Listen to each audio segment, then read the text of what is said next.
Тина Тренчева вели како до зголемување на телесната тежина. Тина, многу лесно. Мислам, ништо не познато за многу од нас, кои што барем во одреден дел од животот сме имале вишок на килограми и генерално вишокот на килограми е многу поголем проблем отколку недостатокот на килограми, но многу луѓе не знаат дека кога немале искуство со недостаток на килограми, дека во принцип е потешко и попроблематично да покачиш килограми.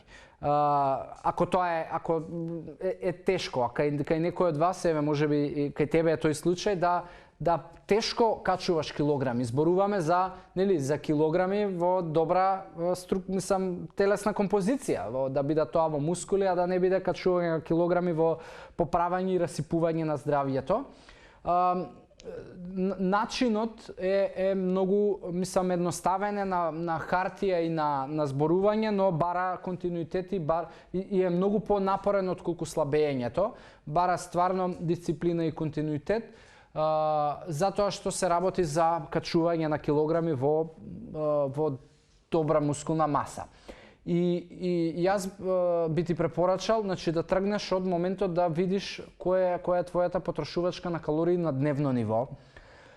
Бидејќи за да зголемуваш килограми, потребно е да внесуваш повеќе калории што твоето тело троши. Сега, за да не биде тоа загрозување на здравјето, некој просек на повеќе внесување би требало да биде 500 калории. Можеби во денови кога вежбаш ке треба да одиш и до 1000 калории повеќе од тоа што стандардно би требало да внесуваш. Минимум 50% и околу 50% од тие калории би требало да ти бидат од извори јаглехидрати.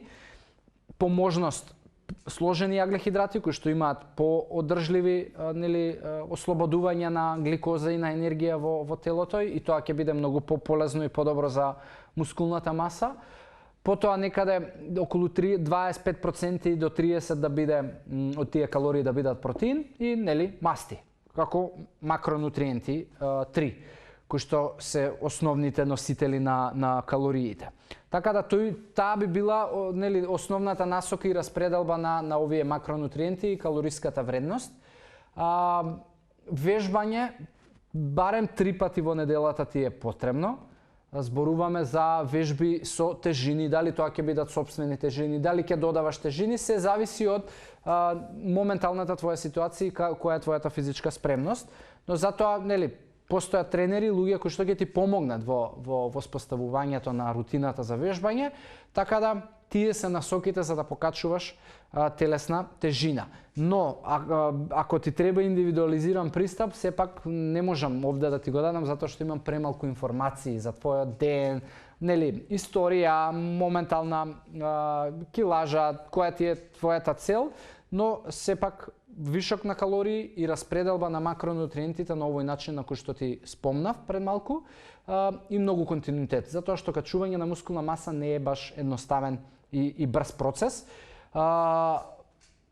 Некаде можеби ако гледаме ако тоа нема користење на овакви суплементи како пред малку што ги зборував, можеби ќе ти одземе 1 година за да качиш 3 до 4 килограми мускул, чиста мускулна маса, така да ако ти требаат можеби десетина килограми, тоа ќе биде процес, но сепак, ако имаш потреба од поиндивидуализирана помош, обрати ми се и ќе ти дадам можеби насоки, можеби план на оброци и ќе препорачам можеби некој од колегите тренери кои што ќе ти помогнат во делот на тренажниот процес и тие вежби со тежини кои што ги спомнав пред малку. Така да, Тина, тоа е мојот став за твоето прашање.